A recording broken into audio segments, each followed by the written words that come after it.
Okay, hello everybody. My name again is Abigail McNeil, as Jen has stated, and I'm so happy to be here with you on this topic tonight.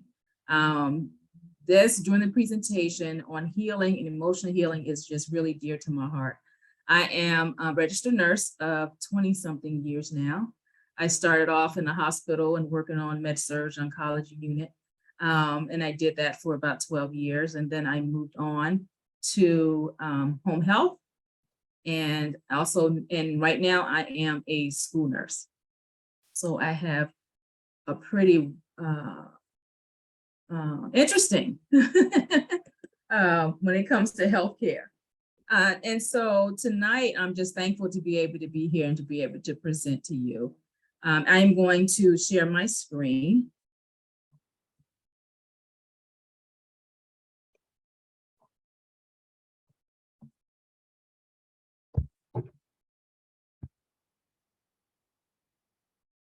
And can everybody see that? So tonight's topic is the benefits of forgiveness and emotional healing. Okay, and the purpose of this is to help you to forgive fully, gain inner peace, and live more purposefully. So again, my name is Abigail McNeil. I'm a registered nurse, also a certified school nurse, certified life coach, forgiveness coach, author, and business owner. When I tell individuals about what it is I do, often I get the question is, how did you start off on this journey? Forgiveness, and talking about like the benefits of it and the issues that we have sometimes when we're unable to let go. And there were multiple things, but one thing in particular is I went through a pretty bad divorce. And I carried the pain from that for a very long time, for at least 7 years. It was something that really affected me to the point where I really didn't want to live. I didn't know how to get help. I just knew that I hurt. So one particular day, and I talk about this in my book, Purposeful Healing, I had had enough. I had gotten to the point where I was tired of hurting. I realized it was just, the first thing in the morning on my mind when I got up, and the last thing before I went to bed. And so one particular night, I just cried out, I cried out to the Lord. And I said, I cannot deal with this anymore. You have to take this from me. And in that moment, I was crying so much until I was just weeping. And so then I got in the shower, and it was like a light bulb just went off. And the Holy Spirit, and this is not just to have anybody, to make anyone become a believer. I'm just telling you my story and my journey. And so I actually was in the shower, and the light bulb went off, and it said, this is what I want you to do. I want you to create a program talking about forgiveness. And I want you to show the relationship between unforgiveness and illness. And it's not only is it going to help you, it's going to help those around you. And so, and then that's when I did, and that's exactly what I did. And I actually started off on my journey. And from then, I actually gained so much freedom, so much inner peace, healing emotionally, to the point where I don't actually look back now to that emotional time, other than to say, I'm so grateful for how far I've come. So some objectives for this evening. By the end of this presentation, I want you to be able to identify the benefits of emotional healing, discover what it means to forgive, recognize physiological effects of resentment, and also develop steps to heal effectively. Now you're going to answer your poll. And the first question is, what's your reason for attending today? Okay, and I see you already have some answers in there. Awesome. And that is I'm going to move this. 50% said to develop tools to heal emotionally.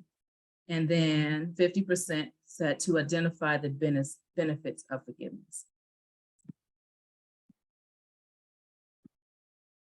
I'm just going to give another second or two. I don't see any poll.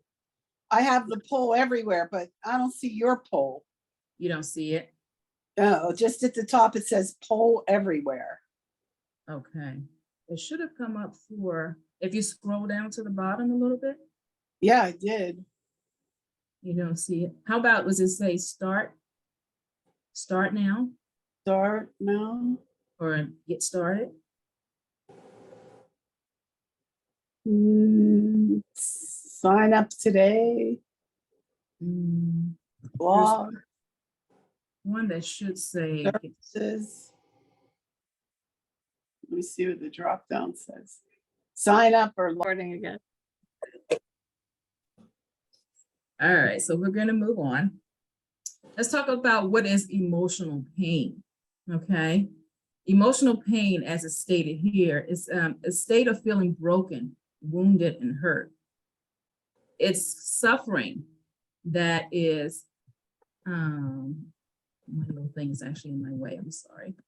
Associated with 4 common feelings: sadness, unexpressed anger, anxiety, and guilt. Okay, these are some of the feelings that individuals that are going through emotional pain experience. Just this past week, just to give you a little story, I had a young lady, I received a call as a nurse. So at night, sometimes the deans will call me, and so they called and said a young lady had actually cut herself. And so she was taking something sharp and cutting her arm. It took us a little bit of time to figure out exactly what was she going through, because she was hurting so bad she wouldn't talk for like hours. It wasn't until I came in the next day and started to really dialogue with her, trying to figure out exactly what was happening, is that when I start to see some of these same symptoms in her. She was sad. She was not expressing her anger. She had anxiety, and then she had guilt. She was really holding on to some emotional issues. Something happened with another student in the dorm. And then another student said to her, "You have issues." And that just kind of set her off. And she started to think back to when her father left, her mother with 2 kids. And she was really just kind of emotional and still not able to kind of heal from that. So she was sad. She wasn't expressing her anger. She had great anxiety as we was trying to talk to her. And then she felt guilty for actually cutting herself. So in that moment, she wasn't really trying to hurt herself per se or trying to commit suicide, but she was just trying to get rid of the pain, to get the pain, the emotional pain to stop.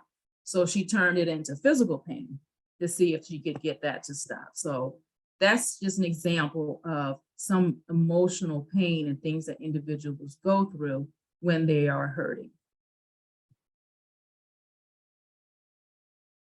And what is emotional healing? Emotional healing is the ability to take control of your painful thoughts, the negative feelings and emotions, so they don't interfere with your present moment.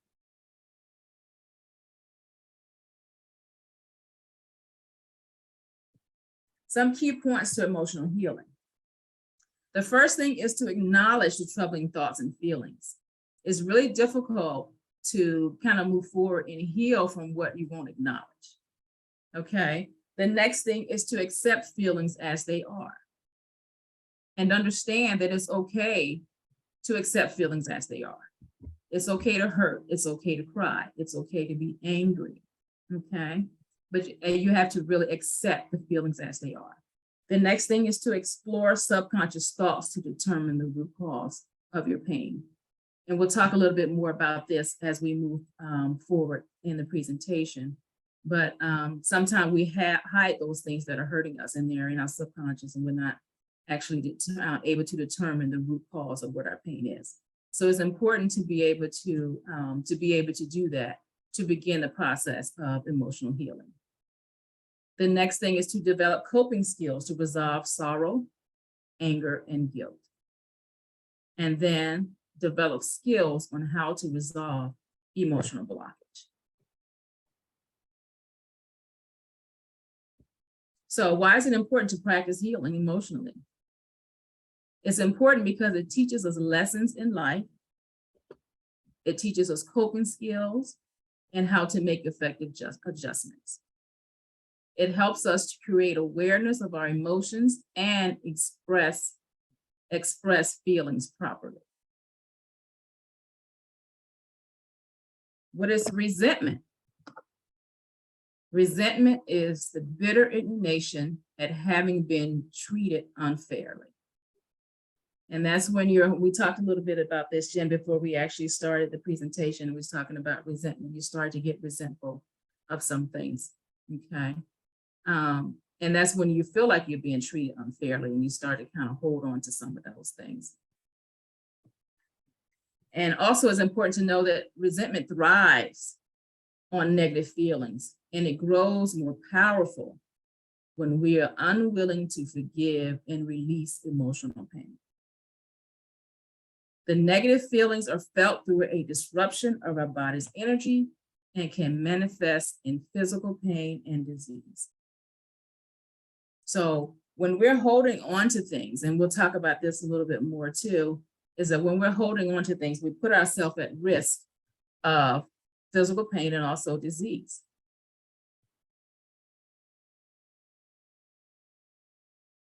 And this is just a little quote from Leo Babauta, and he says, the root of all our problems is our inability to let go. How many of us believe that? Do we believe that the root of our problems is in our ability to let go? So we'll talk some more about that as well. Significant assets to emotional healing is forgiveness. Now, forgiveness is a difficult topic for some. I actually have come across different type of people when I talk about forgiveness. I have my debaters, the tired, the ready, and then those that are just kind of comfortable, okay? The debaters are those that come to the table ready to argue their point and help me to realize and understand, you know, who are you to tell me that I need to forgive in order to heal and to move forward? You don't understand what they did to me. You don't understand how bad they hurt me. So they're not ready. So they're coming and they're ready to debate forgiveness and really push the envelope that you don't have to forgive anyone and I don't have to forgive anyone. You know, so those are the debaters. I have the tired, because they're tired of the emotional healing. I mean, the emotional distress that they're feeling. Okay, and the ready is they understand the importance of letting go, but they just don't know how or where to begin. And then I have the comfortable, and there's some people that are just comfortable with being uncomfortable. They're comfortable with being in a state of pain and just chaos, because it's comfort. It's a place where they know, they feel more comfortable there, and changing is not something that they're really willing or ready to do. I had a gentleman say to me, I was reading my book and I was writing some things, and he asked me, what are you doing? And so I told him exactly what I was doing and what I enjoyed doing. And he says, and before I could get too far in my conversation, he put his hand over his ears and he's like, oh, no, I don't want to hear that. He said, I enjoy being mad. I'm not ready. I enjoy being, where I am with this. And so some people are like that. And so in that state, you just have to just accept where people are. Everyone don't come to get to the forgiveness table at the same time. We can try to encourage individuals, but we can't just make them, get to the point where they're ready to just really let go. So this presentation is not to force anyone, not to just make you feel like this is something that you have to do.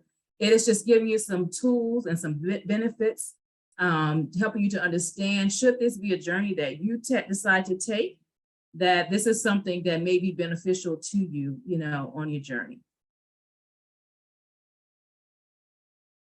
So what is forgiveness? Forgiveness is when you grant pardon or to an offense or offender. Okay, it's to cease to blame or to hold resentment. It's when you decide to make a conscious effort to let go of negative feelings. And in that instance, you really have to be purposeful about, you know, your journey. It's not easy. It's not always going to be easy. It's going to be difficult, but understanding what the purpose is and who forgiveness is really for. And then the biblical answer is the canceling of all debt. I'm sorry, can I add something? Sure. Yes, last Friday. Where forgiveness is not. So forgiveness is not forgetting. It's not even possible sometimes you can really forget, you know. A lot of times we hear the saying, forgive and forget. It's really difficult to forget. So it's not forgetting, okay? And it's not rekindling the relationship. It doesn't mean that in order for me to forgive the person that hurt me, that I have to now have a relationship with them. That's not what forgiveness is. And it's not justifying or excusing the offense. It doesn't mean that what happened to you, that if you forgive an individual for hurting you, that you are excusing what they did, okay? That's not what forgiveness is. So if you choose to forgive, what are some of the benefits of it? One, is it lower your risk of heart attacks, okay? Because when you're holding on to things and you're in a state of anger and hurt, and especially when you see the individual, you know, of course, your heart rate goes up, blood pressure goes up. And so then you increase your risk of having a heart attack. It improves your cholesterol level.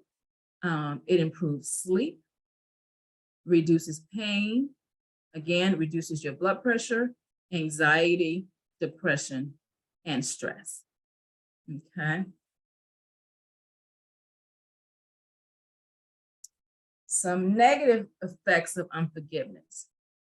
So Dr. Karen Schwartz, who's the director of mood disorder adult consultant at the clinic at Johns Hopkins Hospital, says, chronic anger puts us into a fight or flight mode, which results in numerous changes in the heart rate, blood pressure, and immune response, which leads to an increased risk of depression, heart disease, diabetes, and other health-related issues.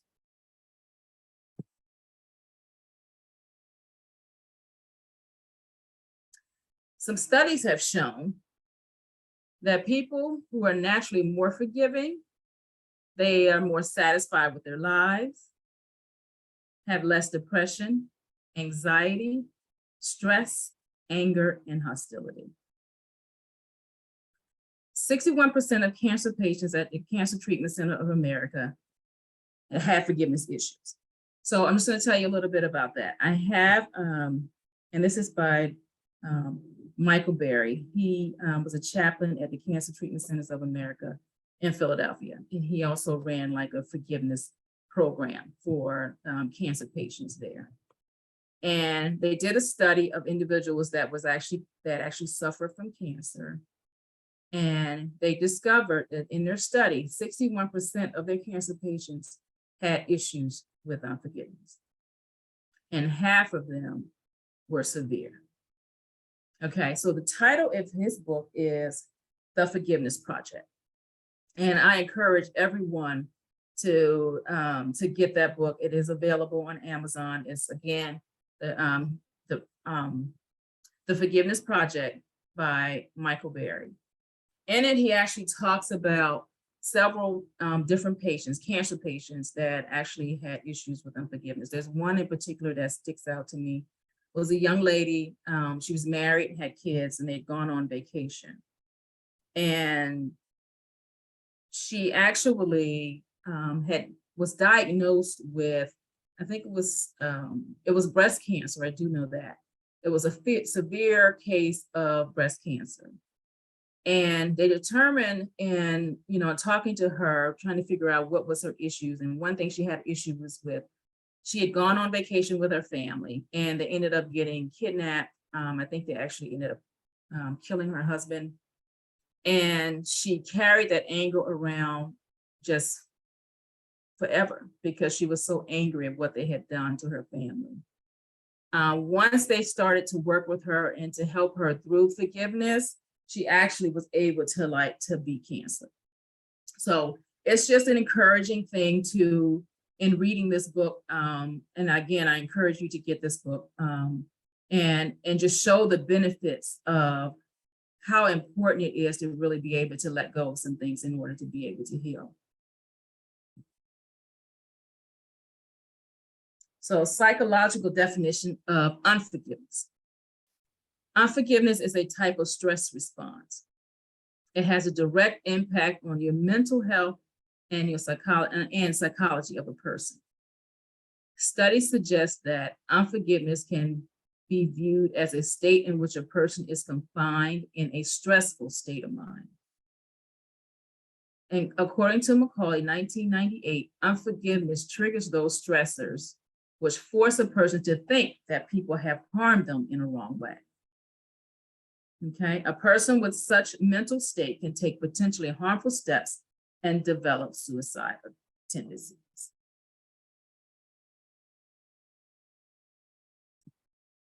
Okay, steps to healing. Now that we talked in great deal about forgiveness, resentment, what forgiveness is and what it's not. Now I would like to take you through some steps on how to heal. A lot of times we hear that we're supposed to heal, and then we hear, the Bible says to forgive in order to be forgiven. And so then we think, okay, I have to forgive this, but it's really a process, and you really have to know the steps on how to do it. I actually found myself knowing that I needed to forgive because I knew, being a nurse, that I was at high risk of cancer. One, my mother, and I talk about this in my book too, my mother died of colon cancer. And when I started to do a little bit of research, I recognized how much anger she was holding inside. She had, and I imagine it was anger at herself and also at my father. She ended up having an affair with a married man and had 3 kids. So, and eventually the relationship did not go the way that she wanted it to go. And so she packed us all up and we moved south, and we were not allowed to ask one question about my father because she just could not bear to have the conversation.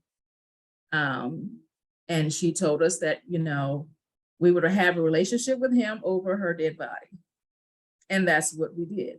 It wasn't until after she passed away of colon cancer that we were able to actually just meet him for the first time. So she had so much anger in her. And I can't just imagine, because she wouldn't even talk about it. She wouldn't allow us to say his name. She wouldn't give us any stories about him. And I know that she just carried all those emotions with her. So I just wanted to give you some steps on, how to heal, because a lot of times we just don't have the steps.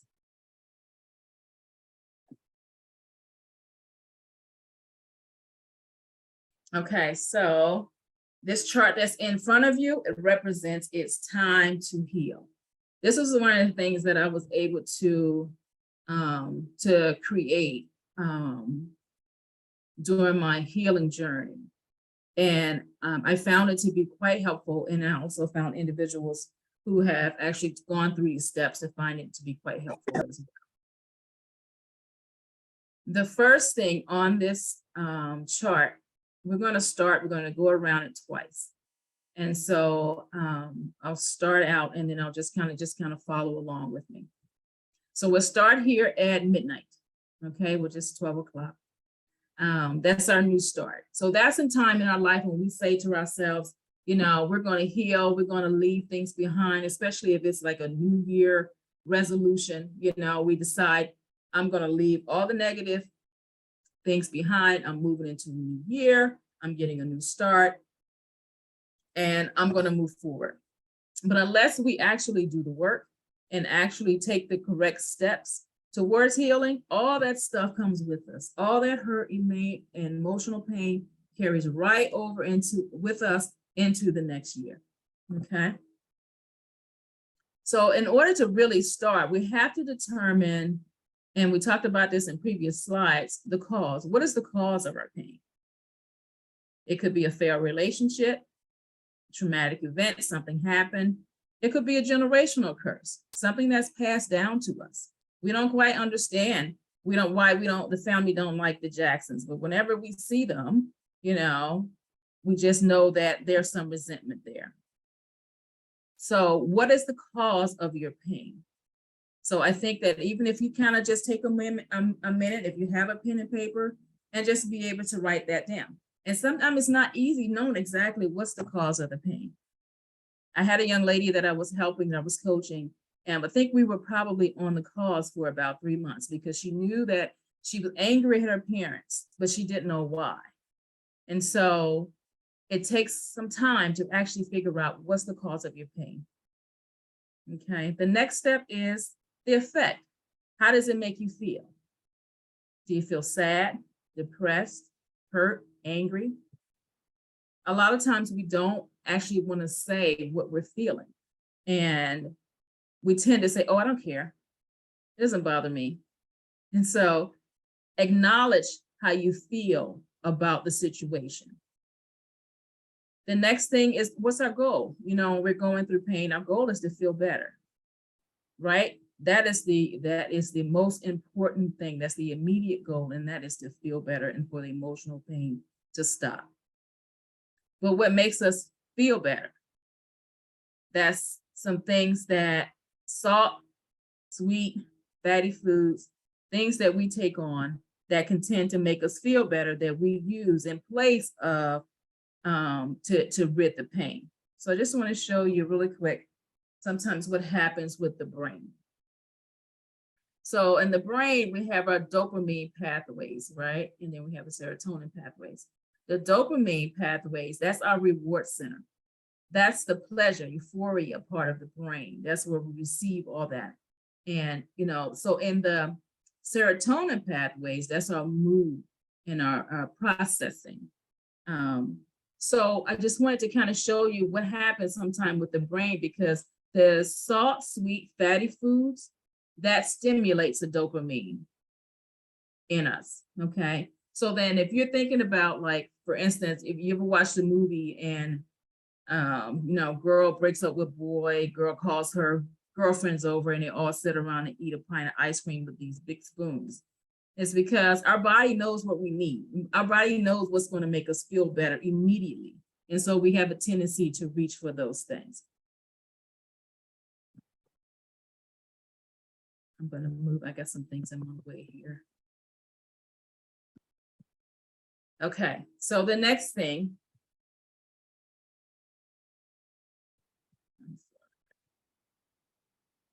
So I had to get some things out of the way. Are you still there? Are you there? Yes. Okay, all right. I have some things covering my screen.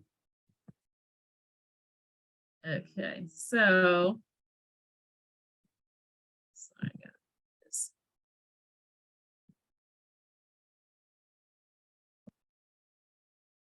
All right, so the next thing, and so when we're going through and we're dealing with salt, sweet, fatty foods, it also could be alcohol, it could be drugs, it could be sex, gambling, those things that we take on to help us rid the pain, because it's that immediate gratification that it gives us.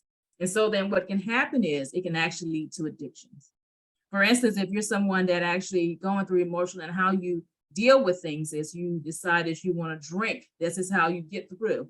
So, and what happens is if you're not dealing with what you're going through and you are substituting for it with alcohol, it can lead to addictions. And then you have too much of it and it leads to overconsumption. And then if we're talking about, for instance, if we're talking about food, And sometimes people, eat in excess to help rid the pain. It makes them feel better. It can lead to obesity. And then from obesity and things like that, you can end up with illness, cancer, diabetes, heart disease, because instead of actually dealing with the emotional pain, you substitute it for some things that cause you to now be addicted to it. That's now led to, for instance, if you're somebody that eats a lot of cakes and a lot of candy because it gives you that immediate gratification. And so now you're into like, heart disease and diabetes, things that cause you to, in the long run, cause your body to take on disease because you're not taking care of your body as well. Okay, so now as you look at the clock, if you're coming around like 8, 9, 10, 11 o'clock, you may find yourself sometimes not sleeping, not getting enough rest at night, waking up in the middle of the night. For me, it would actually be sleeping 2 hours and then wake up and think that I've actually slept all night, and I've only gotten 2 hours in because I've had so many things just kind of weighing on me and causing me to be in emotional distress. And that's where you kind of like find yourself, just not being able to get the adequate rest that you need. So now we're going to go around the clock again. So the first thing is at midnight again is to pray without ceasing. Again, this is whatever that is for you. If you're a Christian, that's, for just being able to pray out to a higher power, then that is recommended at that time when you're going through the process of healing. And then you want to be able to acknowledge the hurt. Say exactly what it is. If my husband left me when I was, left me with 3 kids. I had a lady in my nursing journey. She actually, I went to her house and everything was just organized and it was in order. And it was a beautiful house. And I was just like, I can't believe how organized it is. And it just looked immaculate. And so she came to the door and she actually was just a little frail lady. And she had said to me, I am so afraid to go outside. I don't go outside. I can't seem to be able to make it far. I only make it to the stop sign and come back. And so I said, well, how did you get like this? How did this happen? And she said, I don't know. I said, well, you have to know, like there's something that may have happened to you that caused you to be this way. And she at this point, she's 80 years old. And so I said to her, can you kind of think about it? So she started to think about it and she started to talk, and she told me the story about how her husband had left her with 2 kids to raise, and he went on and started a whole new family. And she was, like I said, she was 80, okay, 80 years old. And so I said to her, I said, have you forgiven him? And she said, and she just looked at me like, forgiven him? And he had actually passed away and had been dead for several years, but she was still holding on to that resentment and that pain, to the point where she was depressed. She wasn't able to leave her house. She wasn't able to really live a life because she was stuck in the negative emotion of what had happened to her. Okay, so acknowledge the hurt. That's the first thing. And then the next thing is to be honest with your feelings. If it hurts, say it hurt. Sometimes we just get mad at the cat, keep the dog. We just, don't want to be honest with what it is that we're feeling. If you're angry, say you're angry, but acknowledge what you're feeling. In order to be able to truly heal from it, you got to know what you're healing from. If you're healing from sadness, you're healing from anger, hurt, depression, whatever that is. The next step is to seek help. And seeking help could be, a pastor, minister, a therapist, a counselor, a coach, a close relative, a parent, a friend, somebody that you can trust. You want to be able to seek help. Okay. Acknowledge your contribution to the situation. Sometimes we're holding on to issues and things that have happened to us. But we also have done some things that have caused some pain in others' lives. For instance, we may be angry at someone that has caused us some painful things, but sometimes we retaliate.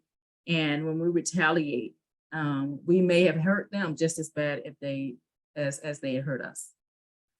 Acknowledge your contribution, because sometimes as you're going on in life, there are some things that you may have done and know what it's like to want forgiveness and want to be able to rid the pain of some things that you have done and or some things you may have done to someone else. So just acknowledge your contribution to your situation in the forgiving process.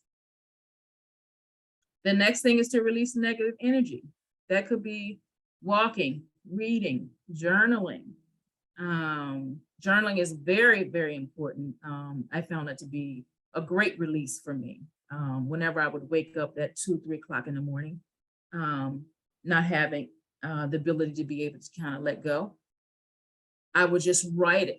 And once I was able to write it, get it off of paper, get it on paper, I was able to kind of release it from myself. Okay, so you want to be able to release negative energy.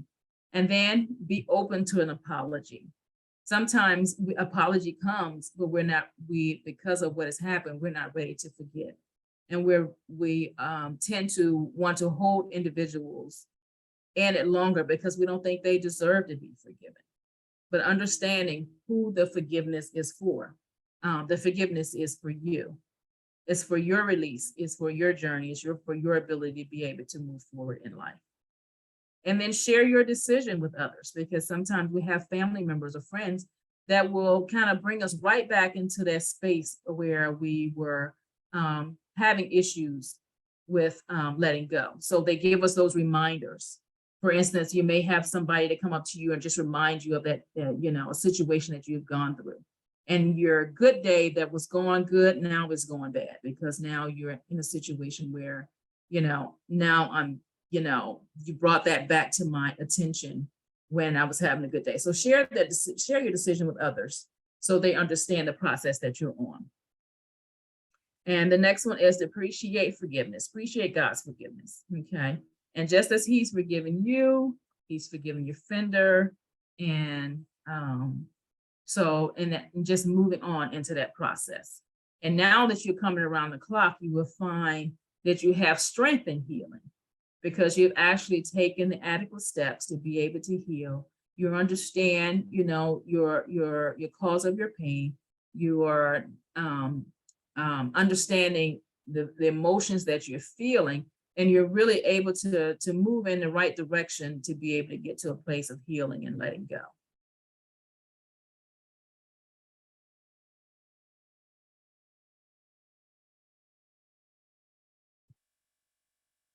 Okay. Is everybody still with me? Yes. Okay. Okay, good. All right. Now, I want to do, because we're getting close to time now, one more poll. After attending this presentation tonight, how likely are you to practice emotional healing?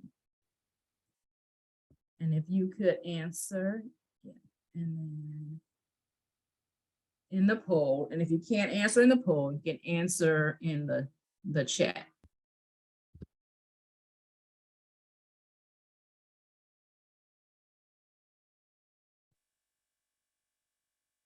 Awesome.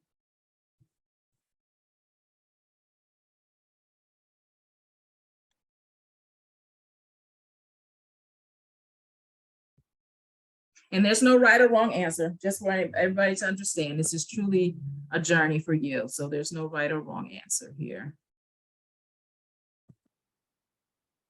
Okay. Awesome, great. All right, so in conclusion, and I hope you enjoyed the presentation tonight.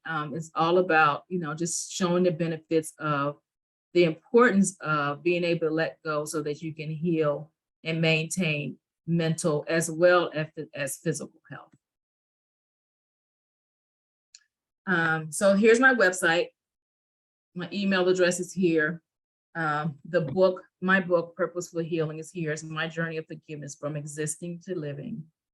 And it's available again on Amazon. And then the Forgiveness Project is here. The Startling Discoveries of How to Overcome Cancer, Find Health, and Achieve Peace by Michael Berry. And that's available as well on Amazon.